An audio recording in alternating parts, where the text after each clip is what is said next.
Assalamu alaikum YouTube people, I hope you all are doing well. I am Mubin Ahmed and we are back with more lectures on forces. ये हमारा मई जून 2026 series का lecture number 22 है और chapter number 4 forces का lecture number 6 है. We are done with all the concepts. ठीक है, ए से लेकर जेड तक जितने कॉन्सेप्ट्स आते हैं इस चैप्टर के अंदर हमने सारे कर लिए. और हमने क्या करना है, अब हमने करने हैं इसके पेपर 1 के और पेपर 2 के पास्ट पेपर क्वेश्चंस. ठीक है, देखो आपकी जो प्रिपरेशन है ना उसमें 40 से 50% इम्पोर्टेंस जो है वो कॉन्सेप्ट्स की है और रेस्ट जो है ना वो आपकी पास्ट पेपर प्रैक्टिस मैटर करती है. तो past paper practice is really important. अगर सिर्फ कॉन्सेप्ट्स कर लोगे, पास्ट पेपर से फोकस नहीं करोगे तो फिर बहुत मुश्किल है कि आपका ग्रेड अच्छा आ सकता है. ठीक है, सो बजाय इसके कि भाई 2-2 हफ्ते आप एक चैप्टर करने में लगाओ, 2 दिन में चैप्टर करो और बाकी के दिन जो है ना या 1 दिन में चैप्टर करो और बाकी के दिन पास्ट पेपर्स में गुजारो. पास्ट पेपर्स करो अच्छी तरह. ठीक है, पहला सवाल देखो. पहला सवाल आपकी स्क्रीन पर. A solid object emerged in water. चलो 1 मिनट. एक सॉलिड ऑब्जेक्ट है, जिसको आपने पानी के अंदर डुबाया हुआ है बेचारे को. Hanks from N elastic thread. एक इलास्टिक रबड़ की थ्रेड आपने लगाई हुई है. 3 forces acts on the object. 3 forces act करती हैं. पहला उसका वेट, दूसरा टेंशन और तीसरा एक फोर्स एफ जो पानी ऊपर की तरफ लगा रहे हैं. ठीक है, अच्छा तो सबसे पहला काम ये है कि let's make free body diagram. अब what is mean by free body diagram का मतलब ये होता है कि भाई एक ऑब्जेक्ट के ऊपर कितनी फोर्सेस एक्ट कर रही हैं और किस किस डायरेक्शन में एक्ट कर रही हैं उनको मार्क करना is known as free body diagram. अब ये बॉल है, इस बॉल के ऊपर at this moment 3 forces act कर रही हैं. कौन कौन सी? सबसे पहली इसका वेट. सबसे पहला है वेट, राइट, क्योंकि अर्थ की ग्रेविटेशनल फील्ड में है तो अर्थ उसको अपनी तरफ अट्रैक्ट कर रही होगी. तो सबसे पहली फोर्स है इसका वेट. ये रहा इसका वेट. अच्छा, दूसरी फोर्स जो है वो फोर्स है भाई टेंशन. टी से टेंशन. आपने इसको रस्सी से बांधा हुआ है ना. अभी रस्सी जो है कभी भी किसी चीज़ को पुल नहीं करती, याद रखो. रस्सियाँ जो हैं कभी भी किसी चीज़ को पुल नहीं कर सकती, हमेशा पुल कर सकती हैं. इसीलिए हर पॉइंट से जो टेंशन होती है वो अवे होती है. ठीक है, तो ऊपर की तरफ जो है वो टेंशन फोर्स एक्ट कर रही है और एक और फोर्स एक्ट कर रही है. और वो कौन सी है? क्योंकि ये सॉलिड ऑब्जेक्ट पानी के अंदर पड़ा हुआ है तो पानी के पार्टिकल्स इसको ऊपर की तरफ पुश करेंगे. Can you see this little particles of water. ये पार्टिकल्स ऑफ वाटर जो है ना इस बॉल के ऊपर एक अपवर्ड फोर्स लगाएंगे. क्या लगाएंगे? एक अपवर्ड फोर्स लगाएंगे. और इस फोर्स को क्या कहा जाता है? हम सबको पता है. इस फोर्स को कहा जाता है अपथर्स्ट फोर्स. क्या कहा जाता है? अपथर्स्ट फोर्स. पीछे पढ़ के आ रहे. तो एट दिस मोमेंट इस बॉल के ऊपर 3 फोर्सेज एक्ट कर रही हैं. पहला, एक फोर्स डाउनवर्ड्स एक्ट कर रही है विच इज़ वेट. एक फोर्स अपवर्ड्स एक्ट कर रही है विच इज़ टेंशन. और एक और फोर्स अपवर्ड्स एक्ट कर रही है विच इज़ अपथर्स्ट फोर्स. ठीक है, अब मज़े की बात देखो, यहाँ पे कहानी में ट्विस्ट ये आता है कि यहाँ पे कहा जा रहा है ऑब्जेक्ट स्टेशनरी है. स्टेशनरी का मतलब ये ऑब्जेक्ट रुका हुआ है कि भाई ना ये नीचे जा रहा है ना ये ऊपर जा रहा है, अपनी जगह पे टिका हुआ है. अब स्टेशनरी, यूनिफॉर्म, बैलेंस, जब भी ये कीवर्ड्स आ जाए एक चीज़ सबसे पहले दिमाग में आनी चाहिए और वो ये है कि भाई इसकी रिजल्टेंट फोर्स 0 होगी. क्या होगी? सबसे पहली चीज़ हमने फिगर आउट की वो ये है कि भाई रिजल्टेंट फोर्स जो है ना इस सिस्टम की 0 होगी. रिजल्टेंट फोर्स का 0 का मतलब ये है कि यहाँ पे देखो, रिजल्टेंट फोर्स 0 का मतलब ये है कि भाई जितनी फोर्सेस ऊपर एक्ट कर रही हैं विल बी इक्वल टू जितनी फोर्सेस नीचे एक्ट कर रही हैं. ठीक है, upward forces are equals to downward forces. 3 forces act कर रही हैं, 2 अपवर्ड्स एक नीचे, है ना. और रिजल्टेंट फोर्स 0 होने के लिए क्या होना चाहिए कि ऊपर वाली फोर्सेस जो है वो नीचे वाले की इक्वल होनी चाहिए. अगर इक्वल होंगी तो क्या होगा, क्योंकि ऑपोजिट डायरेक्शन है, अगर इक्वल होंगे तो कैंसिल आउट कर देंगी, है ना. तो वी कैन से कि भाई अपवर्ड फोर्सेस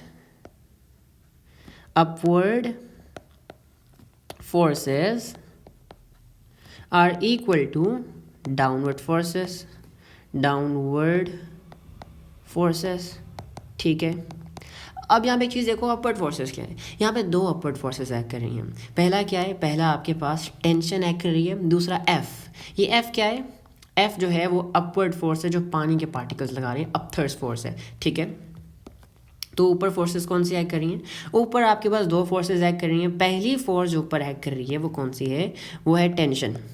और दूसरी फोर्स कौन सी है? दूसरी फोर्स है आपके पास एफ। इन दोनों का जो सम होगा वो इक्वल होगा वेट के, इक्वल होगा वेट के, डाउनवर्ड फोर्स का। ठीक है, तो upward force, sum of upward force is equals to sum of downward forces. ठीक है, अच्छा जी, अब हमने बताना है कि भाई कौन सी इक्वेशन यहाँ पे सही है। तो अब इस W को भी हम ना इज इक्वल टू की दूसरी साइड पे ले जाते हैं, क्योंकि पूरी इक्वेशन में जो है ना वो सारी क्वांटिटी जो है इक्वल टू की दूसरी साइड पे। तो T प्लस एफ, W यहाँ प्लस हो रहा है, वहाँ जाके माइनस हो जाएगा, इक्वल टू 0। अब कौन सी इक्वेशन जो है वो थोड़ी सिमिलर लग रही है हमारी की? यहाँ पे तो भाई W है ही नहीं है, तो A और B तो आउट हो गए, C या D में से आंसर होगा। अब C में F पॉजिटिव है बिल्कुल, T नेगेटिव कर दिया, वो गलती कर दी इन लोगों ने। D में देखो F minus W plus T. ठीक है, यहाँ पे F भी पॉजिटिव है, T भी पॉजिटिव है, W है जो नेगेटिव है, राइट? रीअरेंज कर लो, you can get this equation. तो यहाँ पे आपका आंसर जो है वो C आ रहा है, सॉरी D आ रहा है। It was kind of a tricky question, but मज़ेदार था, इतना मुश्किल नहीं था। अगर ध्यान से समझा जाए तो काफ़ी आसान सवाल था। बस आपने जो है ना, आपके कॉन्सेप्ट्स अच्छे होने चाहिए, फिर ऐसे सवाल जो है बहुत आसान लगना शुरू हो जाते हैं। ओके, नेक्स्ट सवाल। Now this question is really interesting। इस सवाल को सॉल्व करते हमें 5 मिनट या 6 मिनट भी लग सकते हैं, बट सवाल सॉल्व करना हमारा एम नहीं है। हमारा एम है समझना कि अगर इस तरह के सवाल आपको आगे आ जाएं तो how will you deal with these kind of questions. ठीक है, सो बस कान और आंखें खोल के 100% अटेंशन रख के इस सवाल को ज़रा ध्यान से देखना, बहुत बहुत गहराई में जाने वाले हम लोग।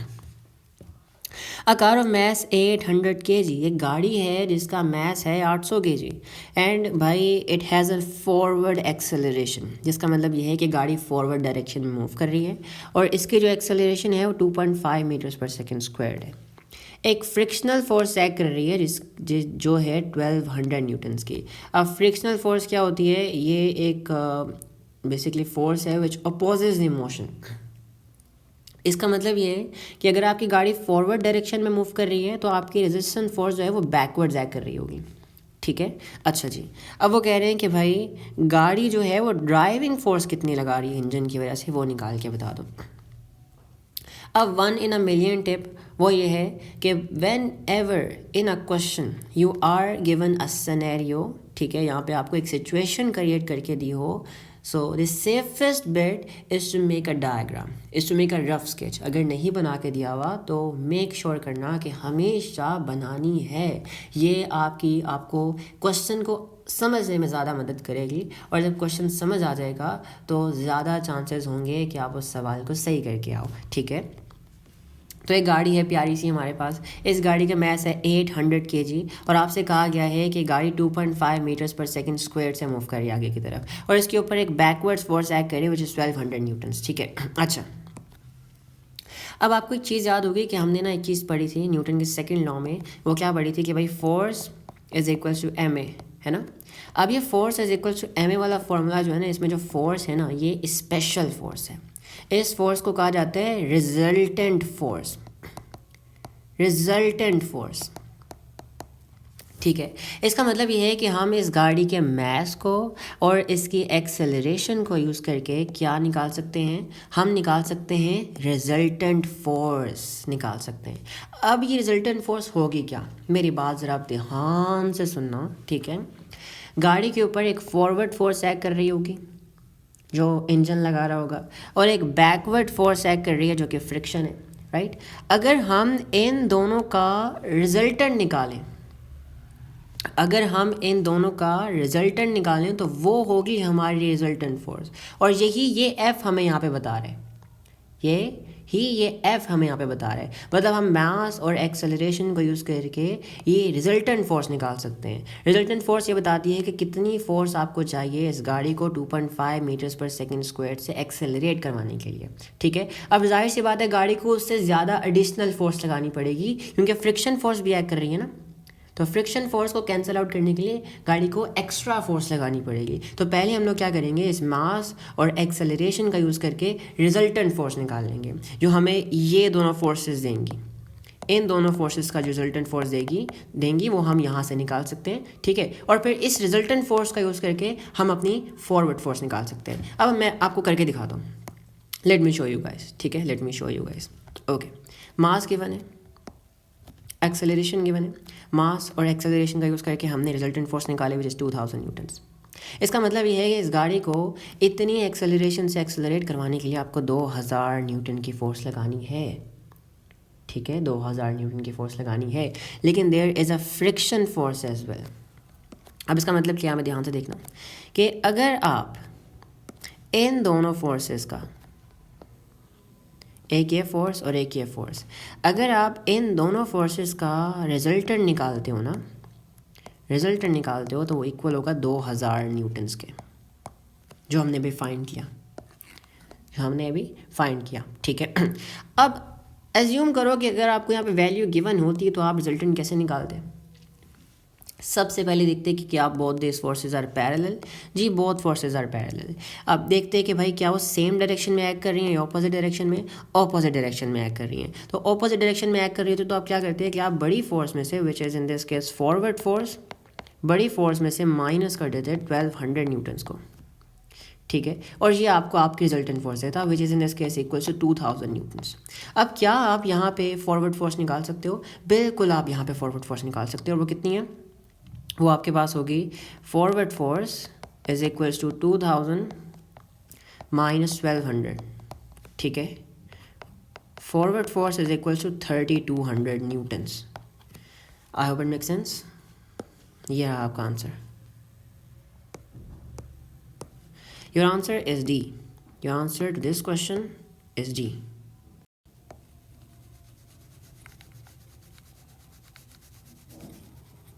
अच्छा, एक और बहुत इंपॉर्टेंट चीज़ है विच मैं आपको सिखाना चाहता हूँ इस सवाल से, ताकि अगर आगे इस तरह का कहीं भी सवाल आ जाए तो you will be able to solve this question. सवाल को सॉल्व करना मेन बात नहीं है, ये समझना कि क्वेश्चन को किस तरह सॉल्व करना है, ठीक है, वो मेन चीज़ है। अब यहाँ पर देखो, हमने इस मैस का और इस एक्सेलरेशन का यूज़ करके रिजल्टेंट फोर्स निकाला और वो क्या थी? वो आपके पास थी 2000 न्यूटन्स। कितनी थी? It was 2000 Newton's, right. कि इस गाड़ी को 2000 न्यूटन की फोर्स लगानी पड़ेगी गाड़ी को 2.5 मीटर्स पर सेकंड से एक्सेलरेट करवाने के लिए। एज्यूम करो कि अगर आपका इंजन, लेट्स एज्यूम कि आपका इंजन जो है ना वो 2000 न्यूटन की फोर्स लगा रहे हैं, 2000 न्यूटन की फोर्स लगा रहे हैं, ठीक है। अब देखो, बात यह है कि जब भी whenever there are more than one forces acting on an object, तो हम उनका हमेशा क्या निकालते हैं? हमेशा उनकी रिजल्टेंट निकालते हैं। अब both these forces are parallel and opposite direction, तो हम इनको सब्ट्रैक्ट कर सकते हैं। सब्ट्रैक्शन का रूल हमेशा ये होता है कि बड़ी फोर्स में से छोटी फोर्स को माइनस कर दिया जाता है, तो 2000 माइनस 1200 न्यूटन्स। तो जो रिजल्टेंट फोर्स आपके पास आएगी वो आएगी 800 न्यूटन्स, ठीक है। तो अगर देखा जाए तो आप 800 न्यूटन से गाड़ी को 2.5 मीटर्स पर सेकंड स्क्वायर से नहीं एक्सेलरेट करवा सकते। आपको करवाने के लिए 2000 न्यूटन की फोर्स चाहिए। इसीलिए फ्रिक्शन को ओवरकम करने के लिए इस गाड़ी को एक्स्ट्रा फोर्स लगानी पड़ेगी। अब एज्यूम करो कि आपकी गाड़ी जो है ना वो 2000 की जगह 3200 की फोर्स लगाती है। कितनी? 3200 की फोर्स लगाती है। फिर क्या होगा?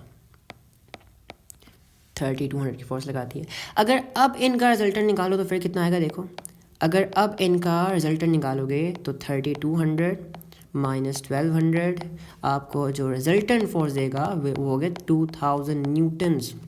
और इतनी ही फोर्स चाहिए गाड़ी को इस एक्सेलरेशन से एक्सेलरेट करवाने के लिए। तो यहाँ पे समझने वाली बात ये थी कि भाई देखो, ये जो F is equal to m है ना, इसमें जो F है ये स्पेशल है, ये रिजल्टेंट फोर्स बताता है, ये फोर्स नहीं बताता, ये रिजल्टेंट फोर्स बताता है, ठीक है।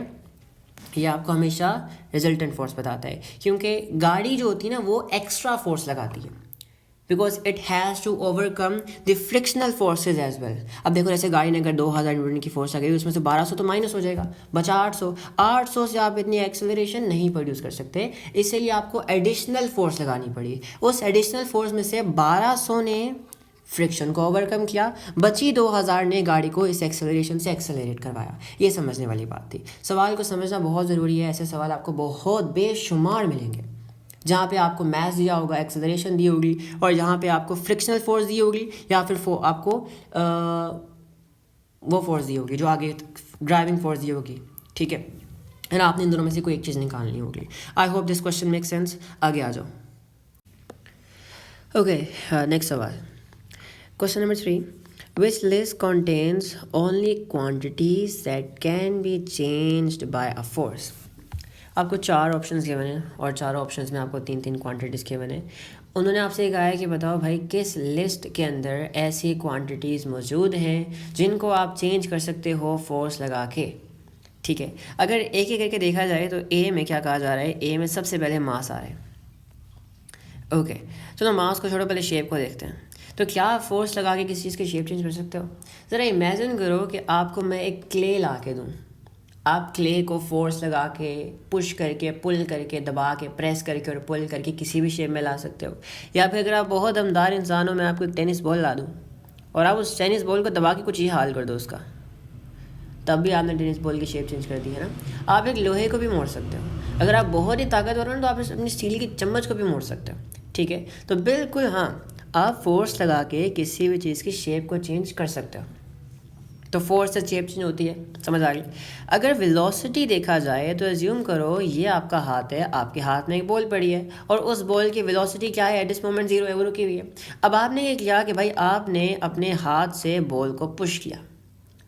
पुश करने का मतलब क्या है, फोर्स लगाई। आपने जब बॉल को पुश किया तो बॉल भाई उड़ना स्टार्ट होगी 10 मीटर्स पर सेकेंड से, किसी भी स्पीड से। तो आपने क्या फोर्स लगा के बॉल की स्पीड चेंज की, बिल्कुल। तो फोर्स से आप किसी चीज़ की शेप भी चेंज कर सकते हो, आप किसी चीज़ का वॉल्यूम वेलोसिटी भी चेंज कर सकते हो, लेकिन आप मैथ चेंज नहीं कर सकते। अगर मैं आपको एक बॉल दूँ, आप सारी ज़िंदगी उसे दबाते रहो, मारते रहो, पुश पुल करते रहो, लेकिन आप उसका मैथ चेंज नहीं कर सकते। आप एक क्ले का मैथ चेंज नहीं कर सकते। क्ले को जितना मर्जी दबा लो, जितना मर्जी प्रेस कर लो, जितना मर्जी स्ट्रेच कर लो, आप उसका मैथ चेंज नहीं कर सकते। मैथ क्या है, एक ऑब्जेक्ट के अंदर अमाउंट ऑफ मैटर कितना प्रेजेंट है और आप उसको चेंज नहीं कर सकते, ठीक है। अच्छा, तो मैथ चेंज नहीं हो सकता, इसका मतलब ए भी बाहर है, बी भी बाहर है, सी भी बाहर है, बचा डी से आंसर होगा। लेकिन क्यों, वॉल्यूम कैसे चेंज हो सकता है? क्या हम वाकई फोर्स लगा के वॉल्यूम चेंज कर सकते हैं? ओके, अच्छा एक बात देखो ज़रा, आपके पास ना व्हेनेवर लाइक कॉटन कैंडी तो खाई होगी है ना, या रुई कॉटन देखी होगी। वैसे वो कितनी फूली फूली सी होती है, उसके अंदर हवा होती है, राइट। तो क्या आप उसको दबा के उसका वॉल्यूम चेंज नहीं कर सकते हो? कर सकते हो, उसका साइज चेंज कर सकते हो, कितनी स्पेस ऑक्यूपाई कर रही है वो आप चेंज कर सकते हो। अगर गैसेस की बात की जाए, syringe, I hope you guys have ever seen a syringe. Syringe कहा जाता है इसको, देसी लैंग्वेज में कहा जाता है टीका, इंजेक्शन। जिस घर में बच्चे होते हैं उस घर में तो ये ज़रूर होता है, लगाने के बजाय डराने के काम आती है चीज़, ठीक है। तो कभी क्या करना, जब इंजेक्शन आएगा ना सिरिंज, उसके टीके को हटा देना बिकॉज इट्स डेंजरस, आगे हाथ रखना और क्या करना, इस सिरिंज के ऊपर वाले पिस्टन को प्रेस करना। अपनी आंखों से देखोगे कि भाई हवा, एयर को आप कंप्रेस कर सकते हो, गैसेस को आप कंप्रेस कर सकते हो। ये सिलेंडर्स के अंदर, ठीक है, क्या होते हैं, इतनी सारी गैस आपने कंप्रेस करके डाली होती है, तो गैस का वॉल्यूम बिल्कुल चेंज कर सकते हो। अब सिलेंडर इतना सा होता है, उसमें इतनी गैस होती है कि आप उससे इतने बड़े बैलून को फैला सकते हो, राइट। तो गैस को बिल्कुल कंप्रेस किया जाता है, फोर्स लगा के पुश या पुल करके आप वॉल्यूम कम कर सकते हो, वॉल्यूम को चेंज कर सकते हो, ठीक है। तो वॉल्यूम भी चेंज हो सकता है, वेलोसिटी भी चेंज हो सकती है, शेप भी चेंज हो सकती है। तो सही आंसर क्या है, सही answer is D. I hope it makes sense. Alright, अगला सवाल आपकी स्क्रीन पर। अब अगले सवाल को देखा जाए तो यहाँ पे कहा जा रहा है कि भाई a car of weight 11,000 newtons, okay, 1 in a million tip. Whenever you are given a situation or a scenario, the safest bet is to make a rough diagram, because diagram के ज़रिए उस situation को समझना, उस situation में कितनी forces act कर रही हैं, वो कैसे act कर रही हैं, किस direction में act कर रही हैं, उनको समझना आसान हो जाता है और इसी वजह से सवाल को solve करना भी आसान हो जाता है। अब गाड़ी की बात हो रही तो मैंने अपनी गाड़ी ले आया, this is my Mercedes, right. ये मेहरान है, इसमें मर्सिडीज़ का इंजन लगाया मैंने। इस गाड़ी का वेट है 11,000 न्यूटन्स। अब इस बार आपको वेट नहीं दिया है, इस बार आपको दिया हुआ है, इस बार आपको मास नहीं दिया है, इस बार आपको वेट दिया हुआ है। फिर आपसे कहा हुआ है कि भाई it is moving with a constant velocity. अब यहाँ पे जो है ना कहानी तब्दील हो जाती है। यहाँ पे आपसे कहा गया है कि जो गाड़ी है वो कांस्टेंट वेलोसिटी से मूव कर रही है। जब भी मेंशन किया जाए गाड़ी रुकी हुई है, गाड़ी नहीं, कोई भी ऑब्जेक्ट है, इट इज़ स्टेशनरी, मतलब रुका हुआ है, या फिर it is moving with a uniform velocity, मतलब कांस्टेंट वेलोसिटी से मूव कर रहा है, in both cases resultant force will be zero. ठीक है, तो जब भी आप देखो कि कोई चीज़ स्टेशनरी है या फिर कोई चीज़ कांस्टेंट स्पीड से मूव कर रही है, तो हमेशा सबसे पहले एक चीज़ दिमाग में आनी चाहिए, वो ये है कि रिजल्टेंट फोर्स है वो ज़ीरो होनी चाहिए। जब भी कोई चीज़ स्टेशनरी होती है या फिर कांस्टेंट स्पीड से मूव कर रही होती है, उसकी रिजल्टेंट फोर्स ज़ीरो होती है। ठीक है, अब रिजल्टेंट फोर्स क्यों ज़ीरो होती है, इसका मतलब अब यहाँ से देखो, हमें पता है कि भाई फोर्स का क्या रिलेशन है मैस और एक्सेलरेशन के साथ। फोर्स का डायरेक्ट रिलेशन है मैस के साथ भी, फोर्स का डायरेक्ट रिलेशन है एक्सेलरेशन के साथ भी। अगर देखो डजेंट मैटर मैस क्या है, अगर एक चीज़ का मैस 10,000 ही क्यों ना हो, लेकिन अगर एक्सेलरेशन जीरो तो फोर्स रिजल्टेंट फोर्स भी जीरो होगी। ठीक है, इन बोथ केसेस जब आपकी गाड़ी रुकी हुई है या फिर कांस्टेंट स्पीड से मूव कर रही है, इन बोथ केसेस आपकी एक्सेलरेशन क्या होती है, ज़ीरो होती है, इसीलिए आपकी रिजल्टेंट फोर्स भी ज़ीरो होती है। ठीक है, आई होप इट मेक सेंस। अच्छा जी, अब आगे देखो, along horizontal road a driving force of 500 Newton's acts on the car. अब एक गाड़ी है भाई, उसका वेट है 11,000 न्यूटन्स। ठीक है, उसके ऊपर एक फॉरवर्ड फोर्स एक्ट कर रही है, जो मेरी मर्सिडीज़ का इंजन लगा है ना अंदर, ये मेरी मर्सिडीज़ का इंजन जो है वो आगे की तरफ 5,000 न्यूटन्स की फोर्स लगा रहे हैं। अब वो कह रहे हैं भाई बताओ अपोजिंग फोर्स क्या होगी। अपोजिंग फोर्स से मतलब ये है कि फ्रिक्शनल फोर्स निकाल के बता दो कि फ्रिक्शनल फोर्स क्या होगी। ऑलराइट, अब हमें ये पता है कि resultant force have to be zero, resultant force have to be zero. और रिजल्टेंट फोर्स ज़ीरो कब होगी, जब फॉरवर्ड फोर्स इक्वल होगी बैकवर्ड फोर्स के। राइट, जब फॉरवर्ड फोर्स बैकवर्ड फोर्स के इक्वल होगी तो वो कैंसल आउट कर देंगे एक दूसरे को, क्योंकि ऑपोजिट डायरेक्शन में है ना। तो इसका मतलब क्या है, रिजल्टेंट फोर्स को ज़ीरो रखने के लिए जो आपकी फॉरवर्ड फोर्स होगी वही आपकी बैकवर्ड फोर्स होगी। सो इन दिस केस आपकी जो फ्रिक्शनल फोर्स है वो भी 500 न्यूटन्स है, 5,000 न्यूटन्स है। एंड अगर आप इन दोनों का रिजल्टेंट फोर्स निकालो तो ज़ीरो आएगा। If you try to find resultant force you will get zero. 5,000 minus 5,000 will give you zero. अच्छा, अब यहाँ पे आप ये हैरान हो रहे हो कि भाई ये वेट क्यों दिया था, because it is useless eight this moment. ये वेट जो है ना, दिस इज़ यूजलेस, किसी काम का नहीं है हमारा ये। ठीक है, इन मोस्ट केसेस ऐसा दिया होगा कि आपको बताया होगा एक ऑब्जेक्ट है, वो ऑब्जेक्ट स्टेशनरी है या फिर वो ऑब्जेक्ट कांस्टेंट स्पीड से मूव कर रहा है, आपको उसका वेट बताया होगा और आपको या तो उसकी फॉरवर्ड फोर्स दी होगी या तो बैकवर्ड फोर्स दी होगी। अगर फॉरवर्ड फोर्स दी होगी तो कहा होगा एक्सेलरेशन फ्रिक्शन फोर्स निकाल के दिखाओ, अगर फ्रिक्शन दी होगी तो कहा होगा फॉरवर्ड फोर्स निकाल के दिखाओ। ये वेट सिर्फ आपको ट्रिक करने के लिए, वेट का कोई काम नहीं है यहाँ पे। उन्होंने पहले ही बता दिया कि स्पीड कांस्टेंट है। स्पीड कांस्टेंट का मतलब ये है कि रिजल्टेंट फोर्स ज़ीरो है। रिजल्टेंट फोर्स ज़ीरो कब होगी, जब फॉरवर्ड फोर्स इक्वल होगी बैकवर्ड फोर्स के और अपवर्ड फोर्स इक्वल होगी डाउनवर्ड फोर्स के। ठीक है, अब ये वेट जो है ना, ये वेट जो है अगर इसको देखा जाए ध्यान से, अगर कॉन्सेप्ट फिजिक्स से लगाए जाएँ तो अगर देखा जाए यहाँ पे, तो इस वेट को, ये जो डाउनवर्ड फोर्स एक्ट कर रही है, इसको कौन इक्वल कर रहा है, इसको इक्वल कर रहा है कॉन्टैक्ट फोर्स। ये जो कॉन्टैक्ट फोर्स एक्ट कर रही है ना इन टायरों से ऊपर की तरफ, ये टायर जो है ज़मीन के साथ कॉन्टैक्ट में है, तो ये कॉन्टैक्ट फोर्स जो है ना, ये इस वेट को कैंसिल आउट कर रही है। ये वेट डाउनवर्ड्स एक्ट कर रहा है ना। अगर हम फ्री बॉडी डायग्राम बनाएं तो वेट आपका डाउनवर्ड्स एक्ट कर रहा है और जहाँ से ये दो टायर ज़मीन से कांटेक्ट में है वहाँ से आपकी कांटेक्ट फोर्स एक्ट कर रही है। अब वेट को कैंसिल आउट करने के लिए दो फोर्सेस लग रही हैं, राइट, लेकिन यहाँ पे ये भी यूजलेस है, लेकिन समझाने के लिए सिर्फ बताया। I hope this question make sense. It was an easy question. इस तरह के क्वेश्चन आ सकते हैं एग्ज़ाम में, तो मेक श्योर अच्छी खासी प्रैक्टिस करना कि how to solve this kind of questions. ठीक है, तो हमने आज 5 क्वेश्चंस देखे, 4 क्वेश्चंस देखे और ये 4 क्वेश्चंस डिफरेंट टाइप्स के थे। हमने काफ़ी टाइम लगाया, तकरीबन 20 मिनट लगाए हमने ये सवाल सॉल्व करने में, 4 सवाल सॉल्व करने में। तो सवाल सिर्फ सवाल को सॉल्व करना हमारा मकसद नहीं है, हमारा मकसद है ये देखना कि अगर इस टाइप के क्वेश्चंस आ जाएं तो फिर क्या करोगे, क्वेश्चंस को सॉल्व करना कैसे है, तरीका क्या है, तरीक़ेकार क्या है, वो समझने के लिए हमने आज टाइम लगाया। अगर सिर्फ सवाल सॉल्व करवाता जाऊंगा तो जो बच्चे जो होप लेके आए हैं कि हमें कुछ भी नहीं आता है, कुछ समझ नहीं आ रहा है, और सवाल देखने के लिए आए कि कुछ समझ आ जाए हमें, ताकि हम खुद भी कुछ क्वेश्चन सॉल्व कर पाएँ, तो उनको बहुत दुख होगा। इसीलिए जो है ना, मैंने हर क्वेश्चन को डिटेल में समझाया है कि हर टाइप ऑफ क्वेश्चन को किस तरह सॉल्व करना है। ठीक है, मिलते हैं नेक्स्ट वीडियो में। हम अगली वीडियो में थोड़ी पेज पढ़ाते जाएंगे इंशाल्लाह। अगर आपको कंटेंट अच्छा लगा है, अगर आपको थोड़ी सी भी वीडियो से फ़ायदा मिला है, तो make sure to subscribe and share with your friends.